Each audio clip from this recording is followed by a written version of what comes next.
Coming up on Murrow News 8, a local benefit strives to make sure all homeless animals in Whitman County have a place to stay. Plus, over 100 people gathered in Moscow to donate their time, money, and energy for a good cause. And an inside look on the WSU women's tennis team.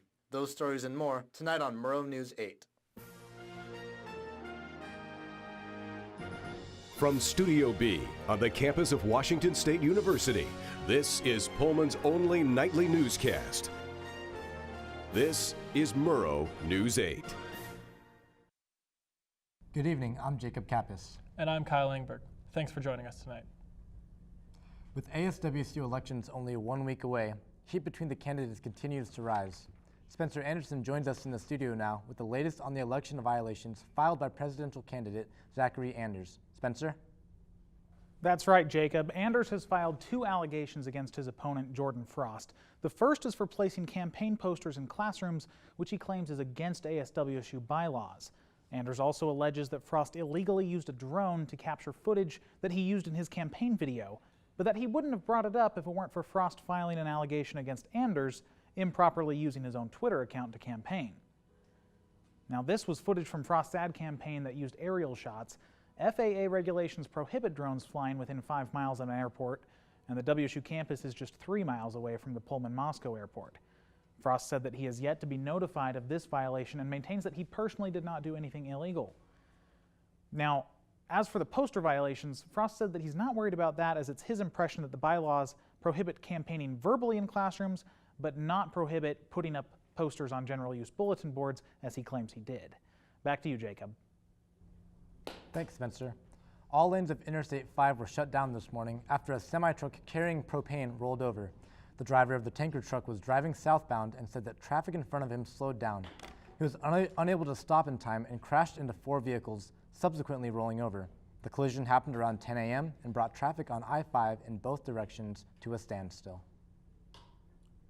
After attending the National Governors Association meetings in the nation's capital, Washington State Governor Jay Inslee says he's more concerned after meeting Trump today. The Washington governor hoped to get reassurance on issues like immigration and health care. He says President Trump failed to discuss concerns about mass deportation and says he was shocked by the president's remarks on health care. President Trump said, quote, "Now I have to tell you, it's unbelievably complicated, a complicated subject. Nobody knew health care could be so complicated," unquote. Inslee fears that tens of thousands of Washington state residents could lose health care coverage under President Trump's Affordable Care Act. The community got together at the Schweitzer Engineering Laboratories Event Center on Saturday night to show their support for the Humane Society. Elisa Smith made some furry new friends covering the story. Meet Oli. When his owner died, the neighbors tried to adopt him, but the 5-year-old pooch ended up at the Whitman County Humane Society after they discovered he doesn't do well with children. Oli was one of the pets who appeared at the Humane Society's 10th annual Fur Ball and Yappy Hour. The benefit event brought attendees together for a dinner and charity auction to raise money for the shelter, and this year's theme was the Phantom of the Popera. Attendees dressed to the nines, wearing capes and masks while enjoying cuddles from the pets. Very importantly, I hope we just raise awareness about our role in the community and what we've accomplished. You know, we placed 450 animals last year. At the event, there's dogs, cats, kittens, rats, and even a bunny. As dinner was served, attendees met the shelter dogs and enjoyed a glass of wine. Those who wished could participate in the auction. Bitter says her goal was to raise $50,000 and show how the shelter is involved in the community. And of course, it's important to show the community, you know, who we are, what programs we're doing, what the animals are that we have. The shelter says they collect 20 to 25% of contributions at this event, which helps to run the shelter for a year. So little ones like Tink can find their forever home. For Murrow News 8, I'm Elisa Smith. Did you know heart disease is the leading cause of death in the United States? Our own Megan Martinez went to the Red Skirt Scamper Run and Walk this weekend and met with locals who support healthy hearts. February is American Heart Month. The 11th annual Red Skirt Scamper 5K Run and Walk took place this Saturday in Moscow. Over 100 locals and their dogs rocked red dresses, red costumes, and even red leashes to spread awareness about heart disease and take care of their hearts with exercise. We don't exercise. We sit in front of computers. We sit in front of things to entertain us. We don't get out and we're not exercising and moving ourselves. So yeah, heart disease is just taking over. It's just killing us. Heart disease is the leading cause of death in the United States and continues to spread throughout the world. Participants kicked on their sneakers and ran and walked over 3 miles in the cold outdoors. The brisk air was nothing for joggers who knew they were supporting a great cause. It's just so fun, and it's not a race per se, but we have men, women, children, and dogs out here, and everybody's having a good time, and it's just fun. It's a community event. This event raised over $1,000 for scholarships to the Gritman Medical Center's Cardiac Rehab Program and Martin Community Wellness Center. The run ended with awards like Best Dressed and Best Pet. This run was a non-competitive way to raise money and to show you can have fun and exercise at the same time. 1 in 3 people will die worldwide because of heart disease. So the Red Skirt Scamper is just another way to spread awareness. Reporting from Murrow News 8, I'm Megan Martinez. Coming up after the break, Estrellita Rosales gives us a look at this week's weather. Stay tuned. No more pencils, no more books, no more teachers' dirty looks. School's out for summer. School's out forever. School's out with fever. School's out completely. What this place needed was better graduation rates. So we worked with schools like Henry Ford High, and now they're up 18%. And it can happen in every place.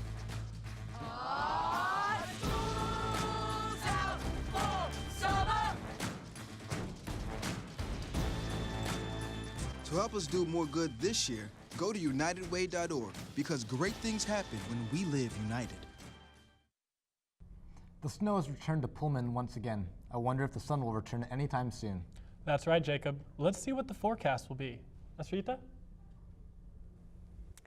Thank you, Kyle. Well, the snow seems to be sticking around here in Pullman with snow showers throughout the day. If we take a look at today's weather, averaging around mid-30s, but snow will continue through later tonight, so be sure to stay warm with some hot chocolate. If we move on to tomorrow's weather, it seems like in the morning it'll be a little cloudy with some snow showers in the afternoon.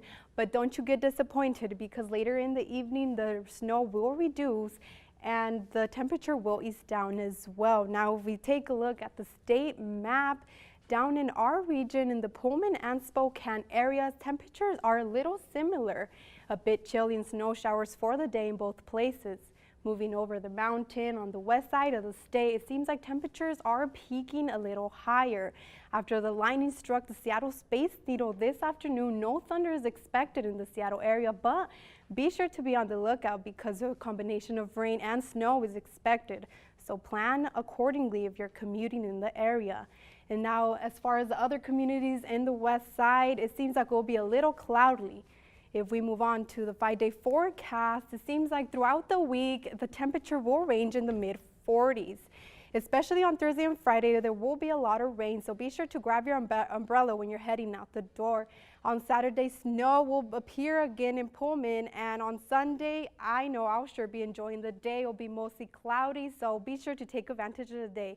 That's all the weather today. Coming up, Justin Wynn tells us how a University of Washington basketball player set an NCAA scoring record. Don't go away. See you guys. So, what's up? Oh, we finally bought a place. Holy cow. You seriously have enough saved to do that? We've been putting a little aside each month. Jeez, at the end of the month, we have nothing left to save. Yeah, I have no idea where it goes. Well, you're spending a lot on... Was it good? Oh, God. Oh, how is my account overdrawn? When it comes to financial stability, don't get left behind. Get tools and tips for saving at feedthepig.org.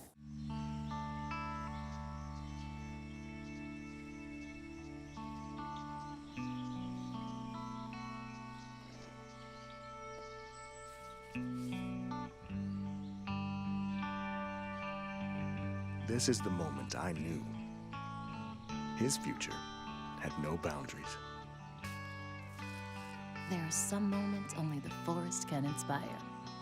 Find yours at discovertheforest.org. Welcome back to Murrow News 8. I'm Justin Huynh with your latest sports update. Kelsey Plum from the University of Washington's women's basketball team broke the NCAA all-time women's scoring record with 57 points in their last game of the season on Saturday against Utah. Plum became the #1 scorer in the history of women's basketball with 3,397 all-time points. Plum and the Huskies will be closing the season ranked as the #11 team for the NCAA tournament. It was a successful senior night on Sunday for the WSU men's basketball team. The Cougars took on the Huskies at Beasley Coliseum. The final score of the game was WSU 79, UW 71. The WSU women's tennis team won both of their matches this weekend. Our very own Kyle Engberg has the story. The Washington State University girls tennis season is well underway, with the ladies picking up 2 wins over the weekend against Fresno State and the University of Idaho. The matchups start with a round of doubles. After all the girls play, they move into single matches. The Cougs are 7-0 at home this season, coming off a 3-game win streak. Overall, they are 9-3, and these ladies sure know how to make a racket. They will be at home Sunday, March 12th against Oregon at Hollenberry Fieldhouse, right next to Martin Stadium. Then they head back on the road until the end of March. Admission to the game is free with amenities to keep your kids entertained. So what are you waiting for? Come join the crowd and support Wazoo Tennis. That's all the sports I have for you tonight. Coming up next, we have all you need to know about what went down at the Oscars this year. Don't go away.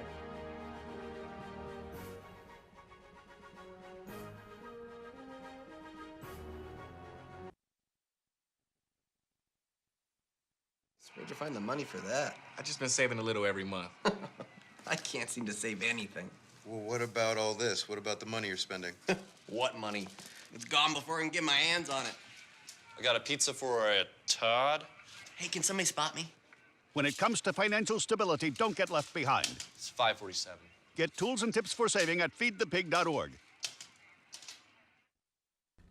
Everyone is still buzzing about the big Oscar mistake last night. There's a mistake. Moonlight, you guys won Best Picture. Presenters for Best Picture, Faye Dunaway and Warren Beatty, announced La La Land as Best Picture. The cast and crew took the stage to say their thank yous as a man from backstage came out with an envelope. La La Land producer Jordan Horowitz took to the microphone to announce that Moonlight had actually won.